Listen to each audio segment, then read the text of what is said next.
Welcome back. I'm Sheldon McLeod. This is Thinking Out Loud here on the SaltWire Network. And it was a big announcement in Bridgewater, millions of dollars to help support a tire plant and a multinational tire plant. And a lot of excitement. Not often you see the Liberal Prime Minister, the Progressive Conservative Premier in such a good mood. And I don't know if this is signaling a federal election or not, but it does open the conversation about money, budgets, spending, how this all works. And in reference to something that happened just a few days ago, the Nova Scotia government announced there's $1.6 billion on capital projects, things like roads and overpasses, the infrastructure for the upcoming fiscal year. Now, the House of Assembly is about to go back into session for the spring, and the big focus will be the budget, and that will include operating budget. And that's a whole different thing from capital in a lot of ways. There is a group here in Nova Scotia, well, specifically the Canadian Centre for Policy Alternatives has been for a number of years producing what they've described as their alternative budget. And they released put out a press release today. Nova Scotia Alternative Budget 2023, Leave No One Behind. And it talks a little bit about what their position is on spending and why they feel no one should be left behind. And the document's available online if you want to seek that out and review it. Christine Saulnier, Dr. Saulnier is director with the Nova Scotia Chapter, the Canadian Centre for Policy Alternatives. So nice to see you again, Christine. Thank you for doing this. Nice to see you, Sheldon. How long have you been involved with the Canadian Centre for Policy Alternatives? I've been the director since November 2007. So. Okay. Just turned 15. And you and I have spoken often, not every budget year, but we've talked a lot about the alternative budget. And I noticed in this year's document, it says this is dedicated to a professor by the name of John Loxley. Who is John Loxley, or who was John Loxley? John was a professor of economics in Manitoba. And John was very much, as we describe him, one of the fathers of alternative budgeting in Canada. He would have been involved in the alternative federal budget when it began, which I think was back in 86 or somewhere around there, or maybe a little later than that. He's one of the rare breed of progressive economists. So his approach is not your mainstream bank economist approach. He's very much about empowering communities. And the principle behind the alternative budget, ideally, and if you have resources to do it, is really collaborative. It's bringing people across sectors to talk about what their priorities are, what their vision is, and in a very pragmatic way, putting that into a fiscal framework and making a compelling argument. And I think that's part of why John was such a champion of it.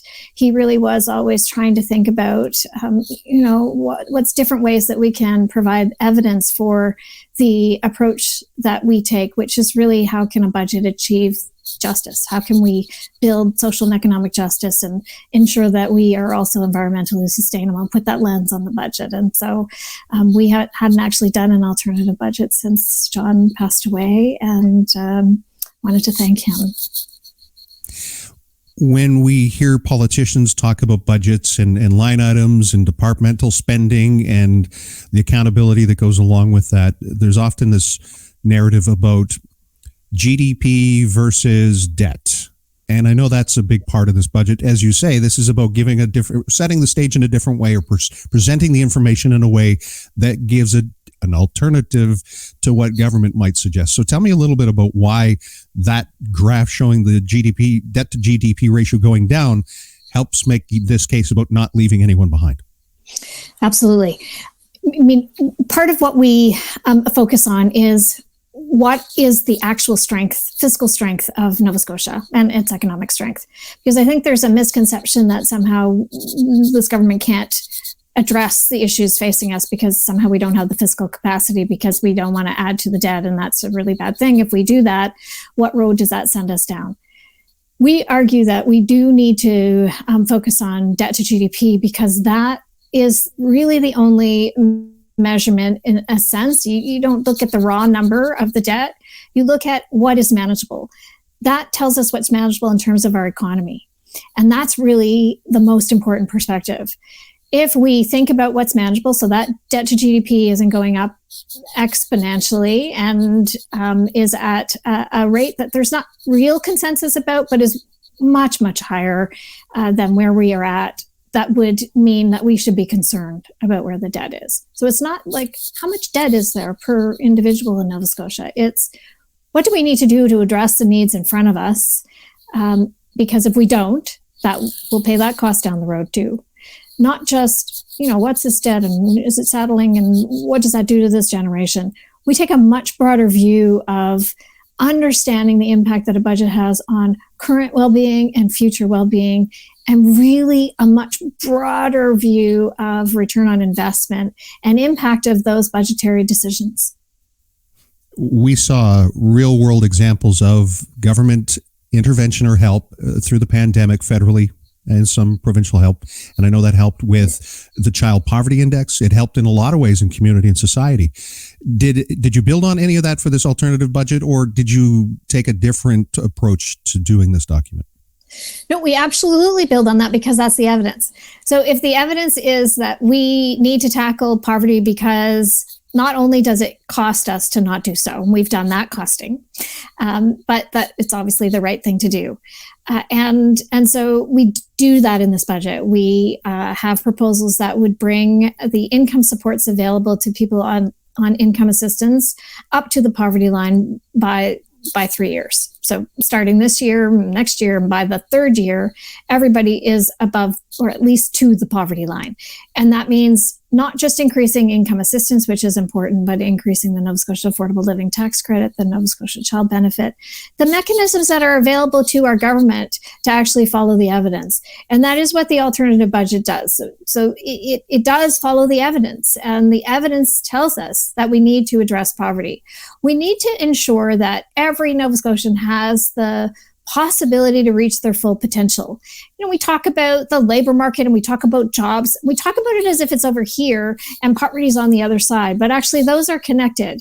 If people have barriers, and one of those barriers is actually living in poverty, to entering the labor force, to getting the education that they need, we need to address those barriers. This is part of what we try to do, is connect the dots, which are not often connected by the government in their own government budget. I know I've asked this in the past. Who is this document written for? Well, it is written for Nova Scotians. I mean, obviously, fantastic if the government reads it, fantastic if the government takes it into consideration. The budget's already done. Obviously, we're not releasing it to influence this year's government budget.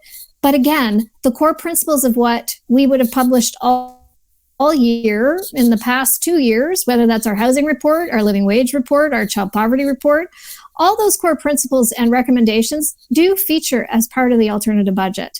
Government could pick from any of those and make sure that those are in the budget. This is really about providing our advocates and nonprofit organizations and Nova Scotians, our neighbors, with the evidence that we need to raise our expectations of what's possible.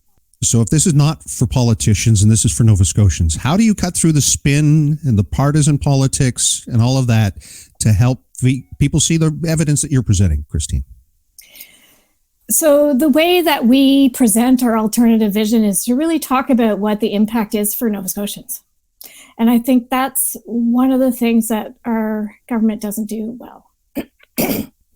In other words, if we want a province where everyone can reach their potential, what does that look like? What does that mean in real time?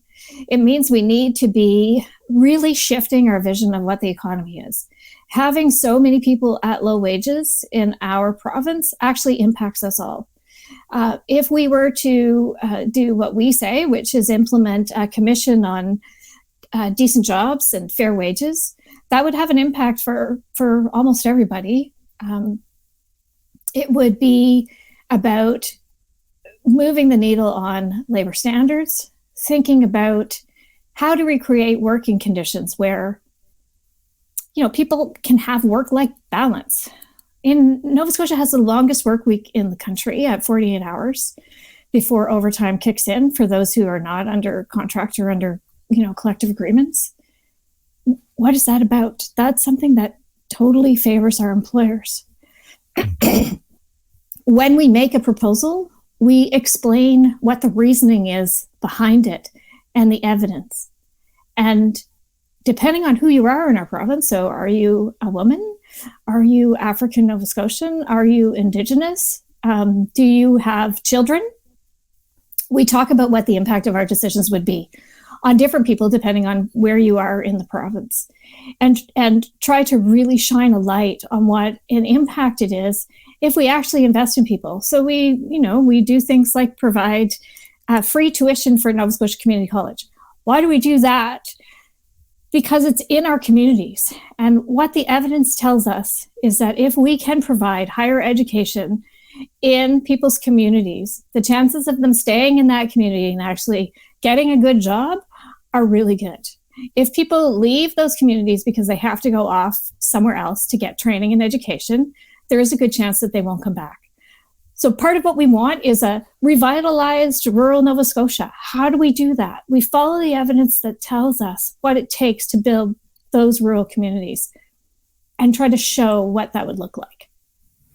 Is there a place in this alternative budget for money to help Michelin or to help industry to help create jobs? Does that even happen? This is essentially me asking your reaction to the announcement this week. No, there wouldn't be money for Michelin in our budget.